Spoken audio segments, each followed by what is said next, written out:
Wait കുറക്കാൻ പ്രധാനപ്പെട്ട മാർഗം പ്രോട്ടീൻ ഭക്ഷണം വർദ്ധിപ്പിക്കുക, വെള്ളം കൂടി വർദ്ധിപ്പിക്കുക, അതുപോലെ തന്നെ വിശക്കുന്ന സമയങ്ങളിൽ കൂടുതൽ പച്ചക്കറി കഴിക്കുവാൻ ശ്രദ്ധിക്കുക, അതുപോലെ തന്നെ ഉറക്കത്തിൽ കൂടുതൽ കോൺസെൻട്രേറ്റ് ചെയ്യുക. ഇത്തരം കാര്യങ്ങളാണ്, വളരെ സിമ്പിളായിട്ടുള്ള കാര്യങ്ങളാണ്.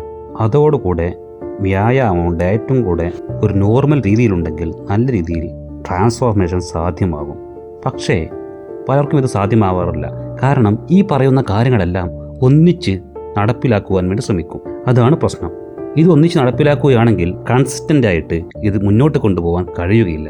അതുകൊണ്ട് നമ്മുടെ സ്വഭാവത്തിൽ പ്രധാനപ്പെട്ട മാറ്റം വരുത്തേണ്ടത് ആദ്യമായിട്ട് സ്റ്റെപ്പ് ബൈ സ്റ്റെപ്പായിട്ട് മാറ്റങ്ങൾ വരുത്തിയാൽ ഇത് നമുക്ക് പൂർണ്ണമായിട്ടും തിരിച്ചു പിടിക്കാൻ സാധിക്കും. ഒന്നാമത്തത് നിങ്ങളുടെ വെള്ളം കൂടിയാണ്. നിങ്ങൾ കൂടുതൽ വെള്ളം കൊടുക്കുന്നത് വെച്ച് നിങ്ങളുടെ ഫാറ്റ് ബേണിങ്ങിൻ്റെ സ്പീഡ് വർദ്ധിക്കും. സാധാരണ ഒരാൾ 3 ലിറ്ററിലധികം വെള്ളം കുടിക്കേണ്ടതുണ്ട്.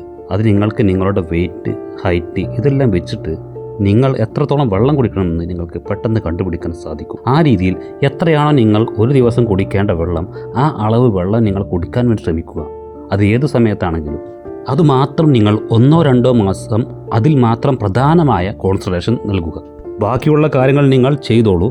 പക്ഷേ ഇതിൽ ഒരു വിട്ടുവീഴ്ച ചെയ്യരുത്. നിങ്ങൾക്ക് 3.5 ലിറ്ററോ അല്ലെങ്കിൽ 3 ലിറ്ററോ ആണ് നിങ്ങൾ വെള്ളം കുടിക്കേണ്ടതെന്നുണ്ടെങ്കിൽ അത് നിങ്ങൾ കുടിച്ചിരിക്കണം. ആ ഒരു ശീലം 1-2 മാസം തുടരുക. അപ്പോൾ തന്നെ നിങ്ങളുടെ ബ്രെയിൻ ഫങ്ഷൻ, നിങ്ങളുടെ ഉന്മേഷം ഇതിലെല്ലാം വലിയ മാറ്റങ്ങളുണ്ടാവും. അതിനുശേഷം മാത്രം ബാക്കിയുള്ള കാര്യങ്ങളിലേക്ക് സ്റ്റെപ്പ് ചെയ്യുക. ഇങ്ങനെയാവുമ്പോൾ നിങ്ങൾക്ക് നിങ്ങളുടെ ടാർഗറ്റിൽ 1 വർഷം കൊണ്ടെങ്കിലും എത്തിപ്പെടാൻ സാധിക്കും.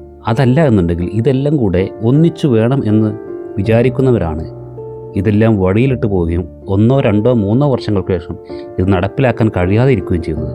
അതുകൊണ്ട് നിങ്ങൾ ഓരോന്നായിട്ട് നടപ്പിലാക്കുക. അതിൽ പ്രധാനം നിങ്ങളുടെ വെള്ളം കൂടി എന്നുള്ള കാര്യത്തിൽ മാത്രം നിങ്ങൾ കോൺസെൻട്രേറ്റ് ചെയ്യുക.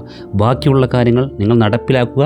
പക്ഷേ നിങ്ങളുടെ വാശി വേണ്ടത് വെള്ളം അതിൻ്റെ അളവിലായിരിക്കണം.